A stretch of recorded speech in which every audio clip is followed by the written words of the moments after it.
மனிதனால் கண்டுபிடிக்கப்பட்டுள்ள விஞ்ஞான கருவிகளில் குறிப்பாக ஆண்டனா, அது ஒரு தொலைக்காட்சியாக இருந்தாலும் சரி அல்லது அகண்ட அண்டத்தையே உற்று நோக்கக்கூடிய ஒரு தொலைநோக்கி கருவியாக இருந்தாலும் சரி, ஒவ்வொன்றிலும் இந்த ஆண்டனாக்களைத்தான் அவர்கள் பொருத்தி வைத்திருக்கின்றார்கள். இந்த ஆண்டனாவுடைய முக்கியமான நோக்கமே எதை எல்லையாக குறிவைத்து அவர்கள் நுகர வேண்டும், கவர வேண்டும், அதை இழுத்து கவர வேண்டும் என்று விரும்புகின்றார்களோ அந்த வேலையைத்தான் அது செய்கின்றது. இருந்தாலும் அந்த ஆண்டனாக்களை முதலே அது அவர்கள் எங்கே செலுத்த வேண்டும் என்றும் எங்கே அதை பெறப்பட வேண்டும் என்பதையும் அந்த இணைப்பு கொடுப்பதற்காக அந்த ஆண்டனாக்களை இத்தனை டிகிரி அல்லது இந்த வசம் அல்லது இந்த திசைகள் என்று அதை இழுத்து நேரடியாக அதில் எந்த விதமான குறைபாடுகள் இல்லாமல் அதை தொடர்ந்து கவரும்படியாக வைப்பதற்கு திருப்பி வைப்பார்கள். அதுபோன்றுதான் இங்கே விஞ்ஞான கருவிகளை திருப்பி வைப்பது போன்று நம்முடைய நினைவுகளை, அதாவது நினைவின் ஓட்டத்தை எங்கெங்கோ இத்தனை நிலைகள் சிதறிக்கொண்டிருப்பதை ஒருநிலைப்படுத்தி நமக்குள் இருக்கக்கூடிய பல எண்ணிலடங்காத குணாதிசயங்கள் அனைத்தையுமே ஒருநிலைப்படுத்தி ஒரு வழிக்கு கொண்டு வந்து தியானத்தின் மூலமாக நம்முடைய நினைவாற்றலை திருப்பி அது கூர்மைப்படுத்தி கொண்டு வர வேண்டும். இதுதான் இந்த உபதேசத்தினுடைய முக்கியமான சாராம்சம். அது கூர்மையாக ஒருநிலைப்படுத்தி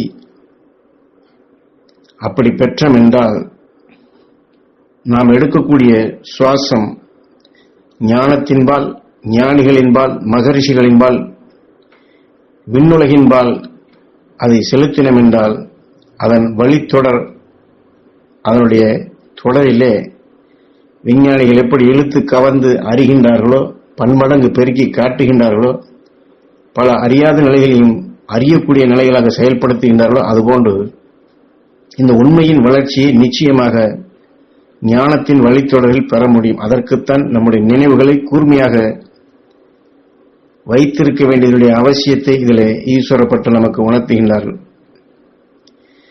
காரணம், இந்த ஞானத்தின்பால் செலுத்தப்படும் பொழுதுதான் எந்த ஒரு நுண்ணிய அலைத்தொடரையும் நாம் பெற முடியும்.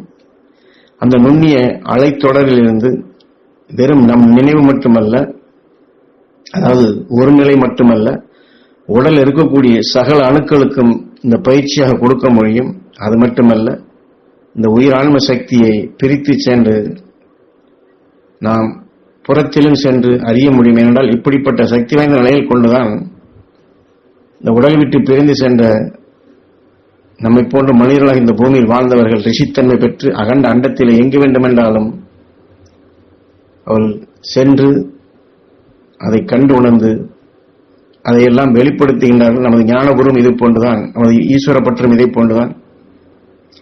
இந்த சூரிய குடும்பம் மட்டுமல்ல, 2000 சூரிய குடும்பங்களையும் அவள் சுழன்று வந்து அங்கு இருக்கக்கூடிய நிலைகளை கண்டு உணர்ந்து உபதேச வாயிலாக நமக்கு அதை தெரியப்படுத்துகின்றார்கள், தெரியப்படுத்தி உள்ளார்கள்.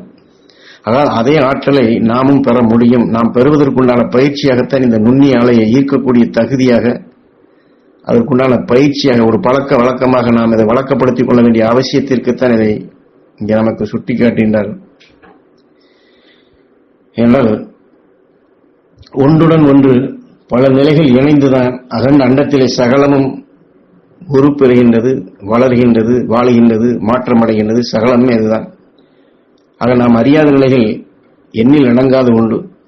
அதை அறியக்கூடிய நிலையிலாக இந்த பூமிக்குள்ளும் சரி, பூமிக்கு அடியிலும் சரி, பூமத்திய ரேகை மையப்பகுதியிலும் சரி, இந்த பூமியுடைய சுழற்சி நிலைகளை, இந்த பூமியுடைய இயக்க நிலைகளை நாம் அறிய முடியும் இந்த விஞ்ஞான சாதனங்கள் கொண்டு. அதற்கென்று அவர்கள் செயற்கைக்கோள்களையும் அனுப்பி இருக்கின்றார்கள், அல்லது விமானத்தில் பறந்து சென்றும் அதையெல்லாம் அவர்கள் இந்த பூமி முழுவதுமே சுழலும்படி அந்த ஈர்ப்போட்டத்தில் நின்று அதை பார்க்கும்படி, அதை கவரும்படி பூமிக்கு மேல் இருக்கக்கூடிய காற்று மண்டலத்தினுடைய அது சீதோஷ்ண நிலைகளையும் பூமிக்கு உள்ளேயும் மண்ணுக்கு அடியிலேயும் இந்த உணர்வலைகளை இவர்கள் பாய்ச்சி எங்கெங்கு என்னென்ன இருக்கின்றது என்பதையும் இவர்கள் வானத்திலே பறந்து சென்று அறிகின்றார்கள். அதை போன்றுதான் நாம் இந்த உயிரான்ம சக்தி கொண்டு நம் சரீரத்தை ஒரு இடத்தில் வைத்துக் கொண்டாலும் நம் நினைவாற்றலை செலுத்தி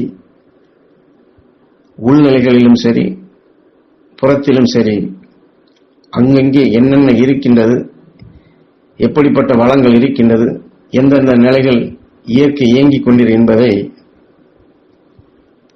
அதாவது விஞ்ஞானிகள் இது போன்ற செயற்கை கருவிகள் கொண்டு சாதனங்கள் கொண்டு செயற்கை மின் அலையிலிருந்து தான் இவர்கள் அதை கண்டறிகின்றார்கள். அந்த ஆற்றலை காட்டிலும் நாம் ஏற்கனவே ஈஸ்வரப்பட்டு சொன்னது போன்று நமது உயிரும் சரி இந்த உடலும் சரி ஜீவ மின்காந்த சக்தி கொண்டதான்.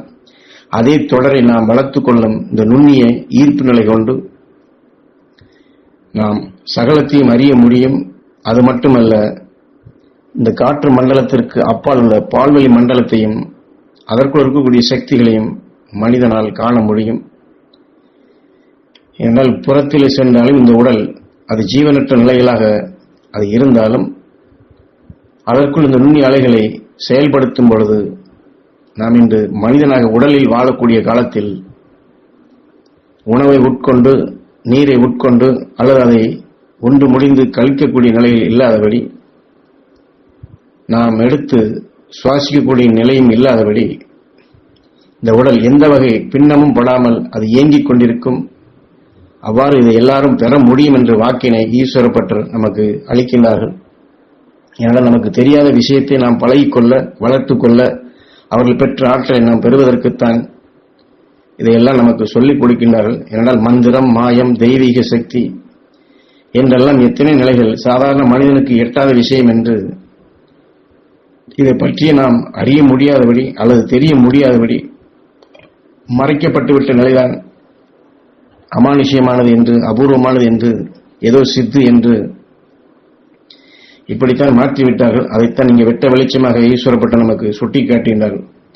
ஆனால் செயற்கை மின்னலையை விஞ்ஞானத்தின் மூலம் செயல்படுத்தும் மனிதனால் அவர்களும் சூரியன், அதிலிருந்து வெளிப்படக்கூடிய காந்தாலைகள், இதை வைத்துத்தான் அவர்களும் கருவிகளை இயக்குகின்றார்கள். அந்த மின்சாரம் இல்லாமல் அவர்களால் இயக்க முடியாது.